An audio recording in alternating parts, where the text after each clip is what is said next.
5 to 6, Monday Political Forum. Paul Fletcher is the Minister for Urban Infrastructure. He's the MP for Bradfield. So if you live in places like Turramurra, Pymble, Linfield, if the council don't pick up the bins, please complain to him. I'm sure he'll come round and do it. Tim Williams, for the city's leader now for the design firm Arup.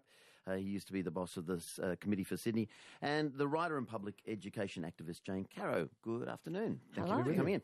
Now, let's do the 30 News polls, of course. The Prime Minister is said to have failed according to his own benchmark in that he has today lost 30 news polls in a row. Is it a significant marker? And is there any public hunger for change at the top? Paul Fletcher. Well, there's certainly, I don't perceive any public hunger for change at the top, and nor in the party room, I might say. Look, the Prime Minister said when he was challenging for the leadership that he wanted to restore good cabinet government. He's done that. He wanted to provide strong economic leadership. He's done that. Over 420,000 new jobs created in the last 12 months. He also referred to 30 news polls. He subsequently said that he regrets having done that. But I don't think it's something that most Australians are all that concerned about. What they're concerned about is jobs, the future for them and their children, whether we're a high-taxing or a low-taxing country, whether we're capturing free trade opportunities and the economic benefits that come with that. So those are the things that we're focused on. Tim Williams, it is true, despite we in the media going on about the 30 news polls, it was one thing on a whole list of reasons that he thought he was right to topple Mr Abbott. Yeah, it's interesting that we are only talking about it because he himself gave us that number to focus on, and we've been obsessively thinking about that number for him. I think the second thing, though, is the bit that's been missed is that having now gone through the 30 and nothing's happened to him, the monkey's been lifted off his back in quite a big way, I think. Oh, okay, yeah, all right. I think that, that was then, this is now, So that's well, yesterday's story soon. It's gone. I mean, so he's got it off his back, and I think it'll never return, because 31, 32, we said we've done that one. Doesn't have the same ring. Jane Caro, do you agree? Not really. I think the thing is that he's been hoisted by his own petard, tragically, and people can't resist making a bit of a thing about that, and I can't blame them. Although no one wants a change of Prime Minister. No. People either say, I hate him and I want to remove him myself, or they say, I love him and leave him in there.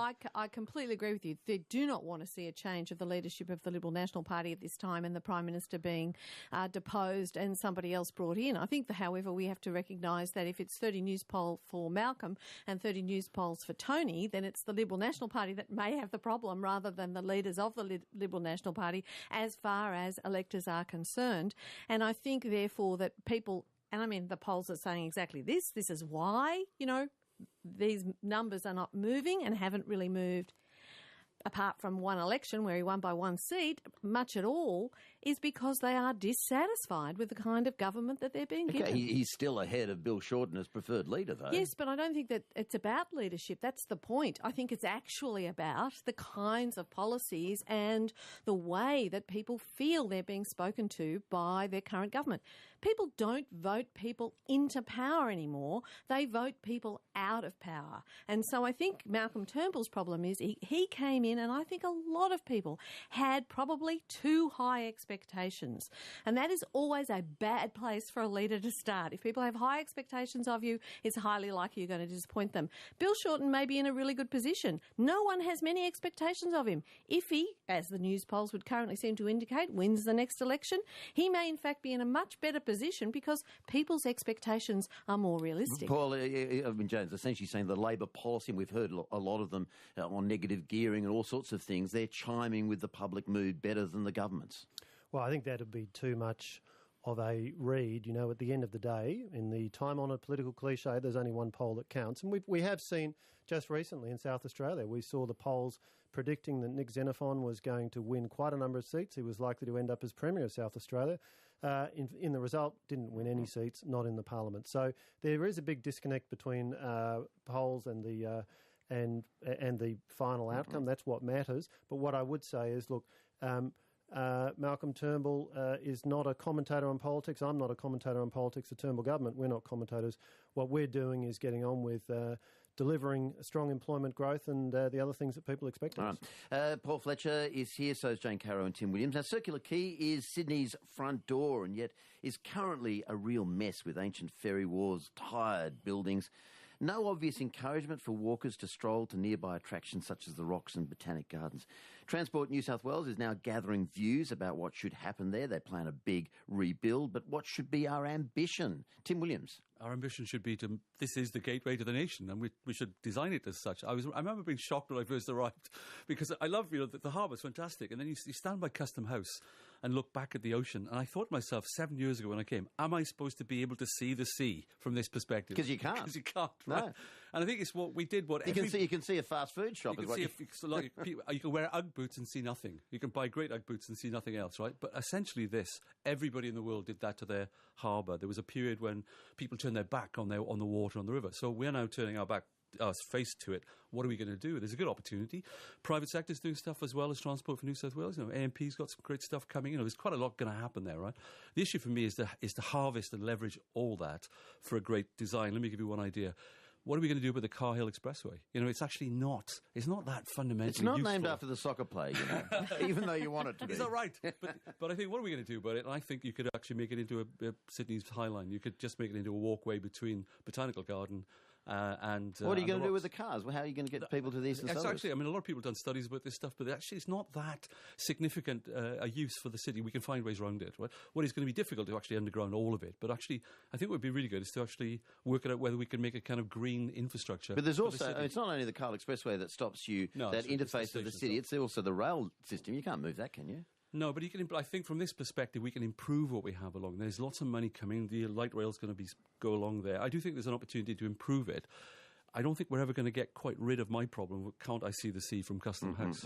And the other thing they've pointed out, I borrow this from Transport New South Wales, they say you're not really encouraged to walk around and understand that if you're a visitor, to understand you can get to the Botanic Gardens really easily. You can get to the Rocks really easy by foot. Part of the problem has always been, I think, with that place is that you've got 5 or 6, maybe more, different agencies who've got responsibilities for different part of it, right? I think we might have an opportunity for the first time in this experience to bring them all together to say, what's the master plan? I think Eddie O'B tried to bring them all together. That was, that ended well, I think, is the way. Paul Fletcher, you're responsible for urban infrastructure. What do you think should happen there? Well, look, I think the Berejiklian government is very much on the right track here in looking at how that area can be revitalised. And I think if you look around other parts of Sydney, we've seen some terrific examples. Barangaroo, for example, has really re-energised a part of the city that was essentially, off limits for most of us. Now it's a very vibrant area, and of course there's a series of ferry wharves there which are very successful, and of course terrific urban activation. It is very attractive. People haven't been there. It's really... I know there's controversy about the amount of development there, but the actual kind of landscaping is very attractive. It's very attractive, and it's very clever. A lot of really good design thinking has gone into it, including into the mix of restaurants and cafes and so on at ground level, and also the laneways and the pedestrian encouragement of pedestrian activity. So I think there's certainly an opportunity to do a similar thing at Circular Quay. I think the important thing is to have the right process to capture the best ideas and come up with a design which lives up to the potential of what is an extraordinary and iconic site. Jane, you're in charge of the development. What are you going to do? Knock down the Car Hill Expressway. Though I do like the highlight idea. I think that's quite a nice idea. I worked in the old Unilever house in my first job out of uni, 1978, 79, I would think. And it looked exactly then like it looks now. I think the same greasy spoon restaurants were everywhere. It is so fundamentally tacky, and not tacky in a charming way at all, but just tacky. And it is so sad because, as Tim says, it is the gateway to one of the most beautiful cities in the world. And it's as if somebody described the difference between Melbourne and Sydney to me once, and I thought it was brilliant. They said that Melbourne is like a very plain woman who absolutely makes the best of herself. And Sydney is like a beautiful woman who just doesn't care what she wears or what she looks like. She never bothers with makeup. And I thought there's some truth in that. It's like we take our physical attractiveness for granted and we don't play it up. And gee, I'd love to see us do something with that area and make it inviting, as you say, and friendly to pedestrians. So you can see the sea as the starting point. It would be nice to see that harbour that's right laid out in front of you if only you could get round the greasy spoons, yeah. Exactly. All right. Monday Political Forum, Paul Fletcher, Jane Caro and Tim Williams.